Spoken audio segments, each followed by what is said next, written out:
విశాఖపట్నం రాజధాని కావాలా అక్కర్లేదా, రాష్ట్రం అభివృద్ధి చెందాలి లేకపోతే ఆ స్థాయిలో ఎదగాలి ఈ స్థాయిలో ఎదగాలన్నటువంటి ప్రసంగాలు వేరు, ప్రాక్టికాలిటీ వేరు. అమరావతి ఎదుగుతుంది, 60 ఏళ్ళ 70 ఏళ్ళ టైం పడుతుంది ఒక రాజధాని ఎదగాలంటే.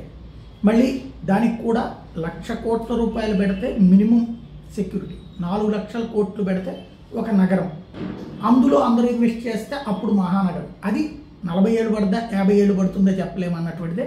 తెలుగుదేశం అయినా జనసేన అయినా భారతీయ జనతా పార్టీ అయినా కమ్యూనిస్ట్ అయినా, కాకపోతే రైతులు భూములు ఇచ్చారు కాబట్టి అక్కడే పెట్టాలన్న జగన్మోహన్ రెడ్డి అక్కడ ఆ రైతు సెంటిమెంట్ పట్టుకుని కూర్చుంటే రాష్ట్రానికి ఒక బడ్జెట్ అంటే డబ్బులు సంపాదించి పెట్టగలిగే హైదరాబాద్, బొంబాయి లేకపోతే బెంగళూరు, చెన్నై లాంటి నగరం అసాధ్యం.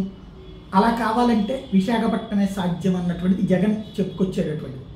ఇప్పుడు ఆ విషయంలో హైదరాబాదా లేకపోతే అమరావతి, ఈ రెండిటి అంశాలకు సంబంధించి చర్చ కాదు, ఎన్నికల ఎజెండాగా మారబోతుంది. వివేకా కేసుని బేస్ చేసుకుని దాన్ని ఎన్నికల ఎజెండాగా చంద్రబాబు తీసుకొస్తే అమరావతి విశాఖ అన్నటువంటి ఎజెండాని జగన్మోహన్ రెడ్డి తెర మీదకి తీసుకొచ్చారు తాజాగా. దీంతో రాబోయే రాజకీయం రసవత్రంగా మారబోతుంది.